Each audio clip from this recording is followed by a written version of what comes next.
I'm Jeff Cook. And I'm TJ Wilson. And this is Around the Circle. I'm walking slowly.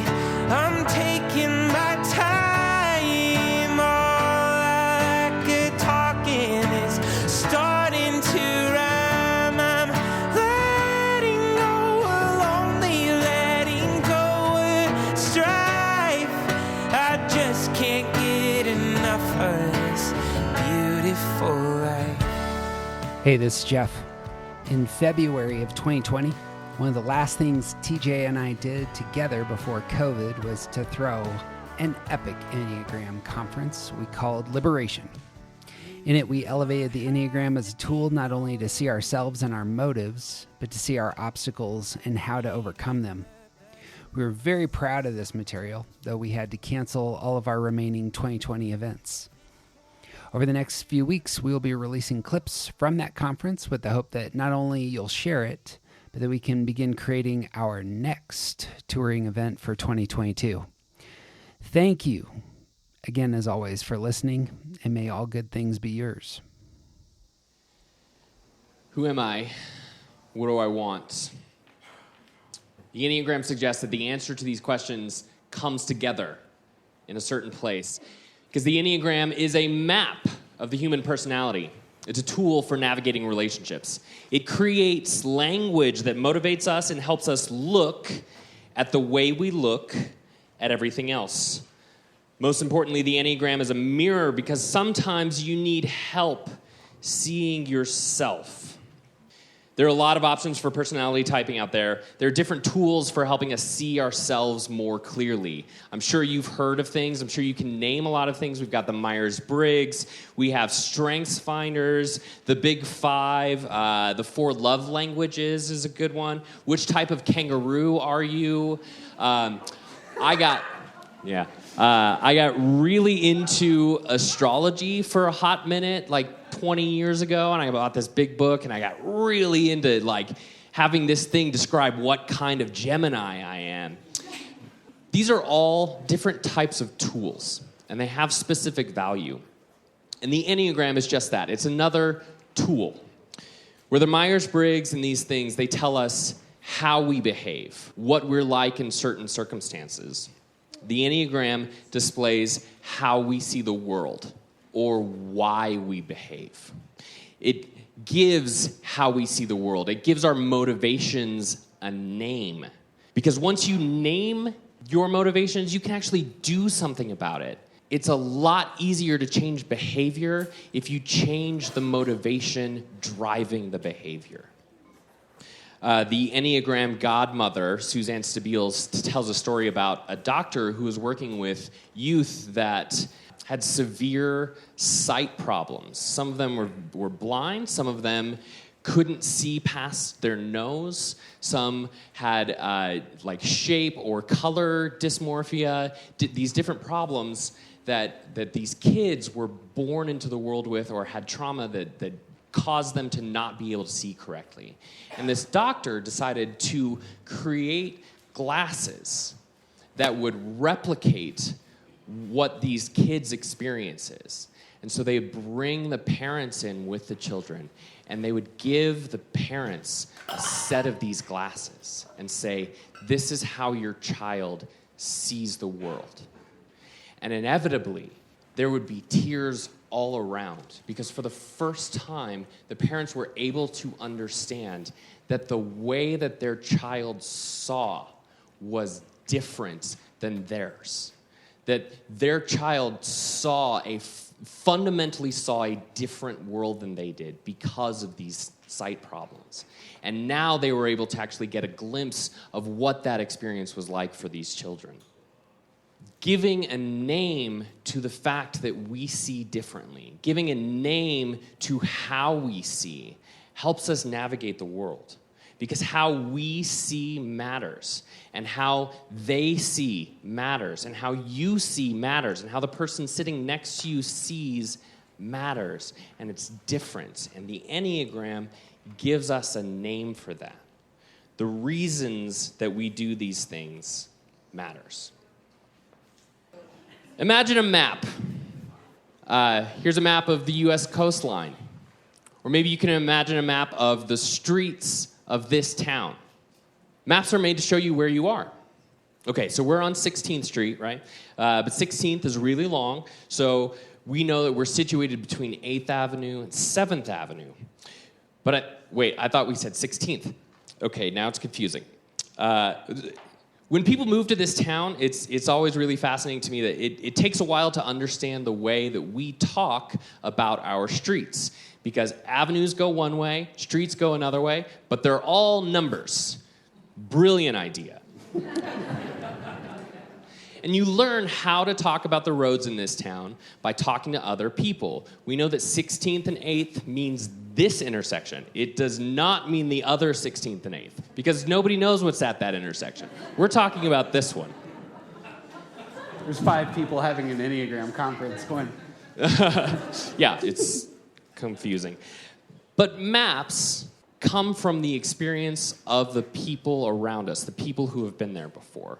And they help us know where we are because map makers are putting on paper what they see in the wider world. Maps tell us what to expect. And they say, given the experience of thousands of other people and those who take the time to report, this is what the world looks like. And even more, going a step farther than just locating ourselves, maps help us figure out how to get where we're going. They show us how to get from here to there. And they can show us what obstacles might lie in the way. Are there mountains? Are there rivers? Are there dragons? Are there weird streets that change names in the middle of it? And the Enneagram is just such a map. If you find it useful, it can show you where you are, how you see, what motivates you, and it can show you what you'll find when you go in the direction that you're trying to go, what lies over there, and how to get to where you want to be. And it wants to start by just giving us language to understand where we are. So we're going to build and reframe on what you might already know, and this is an opportunity to take a look at the map from the same place with new information on it. Think of like topographical maps versus street maps. One is designed to show elevation. One is designed to show streets. They're different information, but they might be about the same place. You know what hit me? Is on maps. Yeah. There are sometimes old maps that say, "Thou there be dragons." Right. Yeah. And you will notice this. Dragon's going to be a big thing today. So, that's the end of our polished section. We would love to give you permission to loosen up if you haven't already, and just to prepare yourself to not only do internal work, but perhaps to kind of to speak out, to engage the folks around you. That's some of the stuff we're going to do. We are going to do a test. Now, we know that some of you already know your type, and so let me talk to you for a second. For those of you who already know your type, that's a great thing.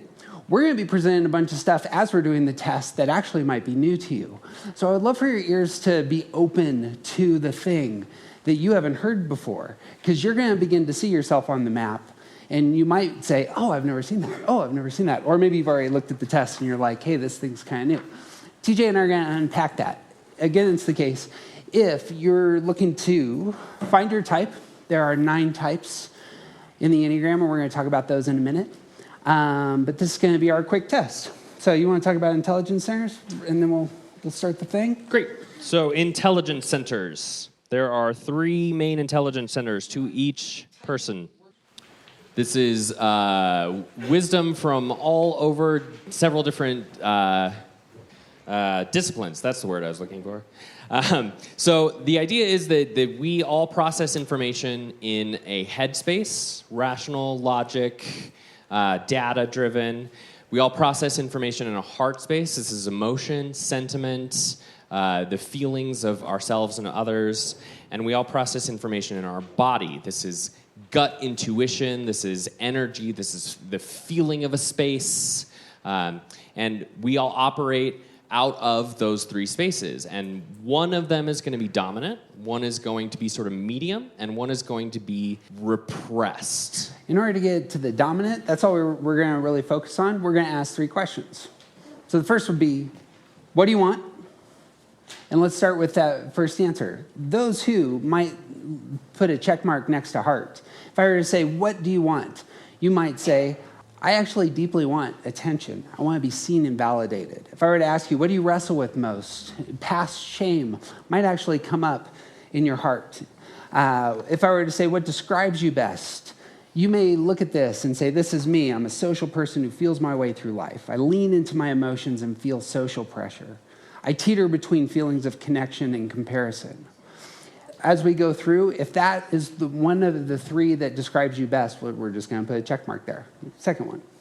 So if you are mostly processing through the head space, you might be very interested in security, safety, what keeps me protected, what keeps the people around me protected. You might want to know that things are going to be safe and stable. You might wrestle with fear the most, fear about the future. What's coming ahead and how do I prepare for that? You might describe yourself with these thoughts. I am aware of future threats. I value data and rational thinking. I hold my possessions in high regard. And possessions can mean knowledge, it can mean opportunity, it can mean physical belongings, it can mean security cameras. It can be relationships. Would It relationships can be count? relationships, but that's more for the function of the relationship. Yeah, there you go. Lastly, in terms of what do you want autonomy. You want control. You're very aware of your body. You want to direct your own life. What do you wrestle with most? Anger will be something that is either pointed at yourself, pointed at other people, or something that you're really trying to keep down. What describes you best? My actions focus on maintaining control. I trust my intuitions. My identity is closely tied to my accomplishments. Okay, stance. Stance is about how you get what you want. So let's talk about that. In the first column, this would be a completely separate column, by the way. So your answers might zigzag. But for everything that would be from I demand to aggressive, I'm going to go through that. How you get what you want? I demand it. That is, I'm outgoing and forward when getting those things that I care about. When you walk into a room like this one, is it the case that you think to yourself, I'm the center, I'm what's important here, everything meaningful is probably going to be in relation to me? To spin that the least prideful way. It's just that's how your energy functions. Lastly, I sometimes have trouble processing feelings and caring about the feelings of others. If that would describe you and how you get what you want, we're going to check mark that. Next column. It also might be the case that you earn the things that you want. Do you resonate with the idea that you're reactive to the energy of others, working hard to merit what you need? When you walk into a room with others, you would first think, how can I meet the demands of others? How can I be a responsible person in this space? You might have trouble getting your head around issues and doing productive thinking. Everyone thinks, some people do not think productively. If you don't think productively, this might be you. Lastly, between I withdraw and withdrawn, how do you get what you want? I take a step back into an inner space or to avoid stress and get what I care about. I am not part of what's going on here. I need to observe to know where I fit, might be your posture when walking into a room. Lastly, I sometimes have trouble getting out of my imagination and into action. Let me do something for those of you who know. See, I don't do productive thinking. Check.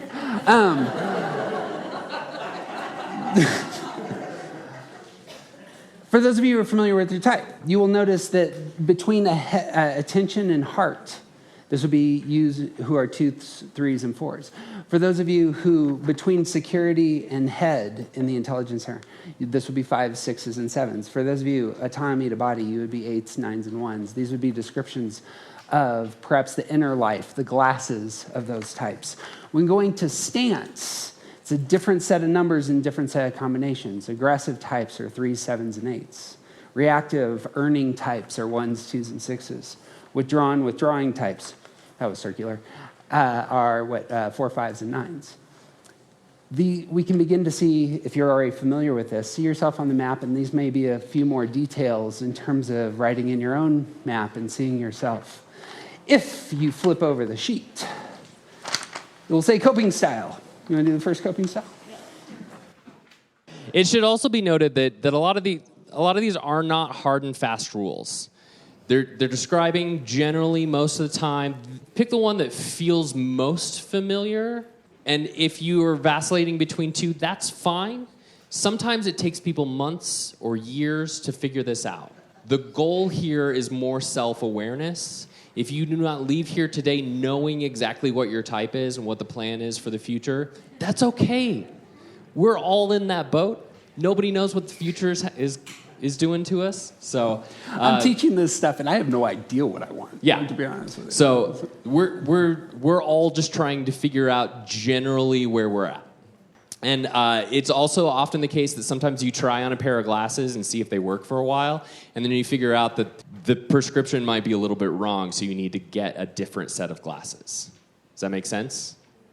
Okay, so coping style. This is about how we fight. What happens when we're facing conflict? How do I respond when I do not get what I want? Sometimes, if you're like me, you take on a positive outlook. This is 2s, 7s, and 9s. So a positive outlook. There is no problem here. Yeah, right? How do you cope with conflict? You take the optimistic road and you avoid the negative. Makes sense if you know about 2s, 9s, and 7s. Sort of like saying, there is no problem here. Or we're going to get through this and it's all going to be all right. During difficult times, you may want to feel good, so you embrace the uplifting aspects of your life. If that seems more like you, that box deserves a check mark. Positive outlook. Big idea for the next column is that when you don't get what you want, you are going to shut down your emotions. Set aside your emotions, because the way to get what you want is to solve the problem. So you're going to address things with your head. This is going to be called the competency triad. You're going to, for example, when you cope with conflict, push aside feelings, which get in the way, and you focus on either the goal or the data or what's right. During difficult times, you might say, I set aside my feelings because they get in the way of what's most important. If that's true of you, check mark. And that's 3s, 5s, and 1s. Yes, thank you. And some people, when they don't get what they want, they let others know that they're bothered because they want to address the relationship that might be damaged. This is 4s, 6s, and 8s. How I cope with conflict might be that I express how I'm feeling so that I can read and get a response from others. I want you to know how I'm feeling, and I want you to tell me how you're feeling. During difficult times, I need others to know how I feel, and I want them to feel the way that I do. This group is the emotional reaction group. This is how they solve conflict. They address the relationship. One of the things, this should be stated because we're doing typing, this is unfortunately not a hard and fast science. On a secondary side, many of the things that are most important in life, love, meaning, value, are not hard and fast sciences. You cannot point to goodness in the world anywhere. You cannot point to meaning in the world anywhere. But they're real, and they take a different sort of posture towards finding them. Fortunately or unfortunately, that's often how Enneagram works. It's a wisdom, it's a way of, this is how I see the world. But, as we've said in the past, the pattern routinely emerges in all cultures across the globe in all periods of time. Yeah? Quoted somebody in there and said that all models are flawed, but some are useful. Ooh, there you go. That's a great line. Just in case anybody didn't hear that, all models are flawed, but some are useful. So as it stands, do your best on finding yourself on the map.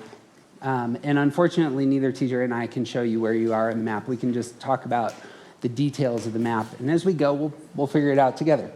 Lastly is affect groups. Affect groups is how you connect with others, how you connect with the world. These might apply to how you connect with your car. The first column, relationists, how you connect with others. The way you connect with others is you provide a necessary function. Perhaps you provide care, you provide insight, you provide protection. When those relationships go badly, you have a posture that you expect the rejection of other people. When you're unhealthy in a relationship, you may find yourself repressing your inner life in order to get that thing you want. 2s, 5s, and 8s are the relationists. 2, 5, 8. Sometimes people connect with others by making practical, sustainable connections to ensure that they get what they need. When those relationships start to go badly, the relationship might start to become more transactional. I give you something, you give me something back. And when you're unhealthy in those relationships, you might find yourself simply attaching to those who feed your needs and detaching from those who don't serve a function. This is 3s, 6s, and 9s. Call these the pragmatists. I identify as 9, and when I was in high school, I didn't have a car or a license, so I used my friends for rides to all the places that I needed to be.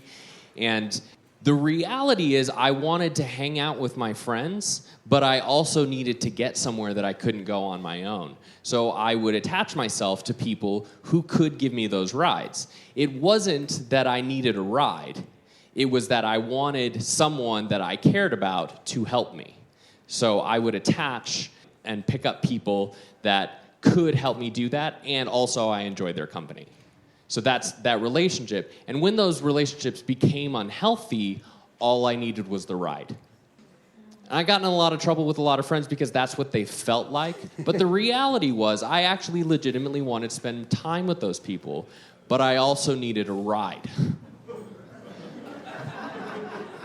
So it's attaching to not just people, but to objects, to services, to organizations.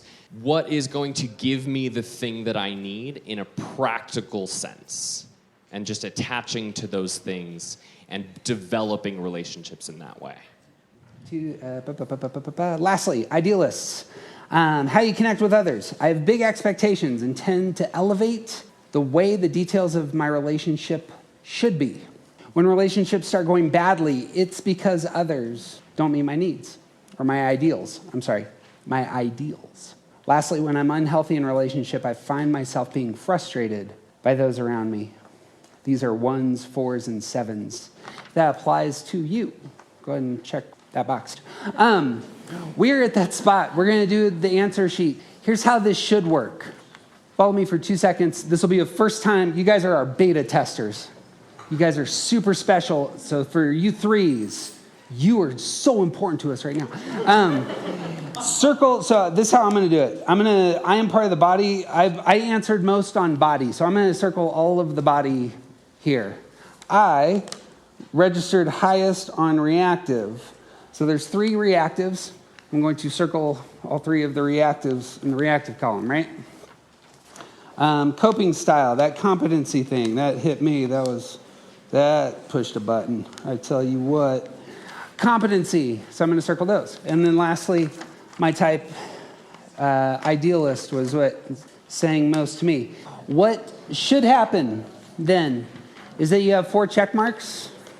What we're going to do, actually in this next section, we are going to describe 9 sets of glasses. And it's again the case that we would love for you to listen for yourself. We're going to pick this up again next week. Until then, this might be a good opportunity to take some time to think about those questions. How do I take in the world around me?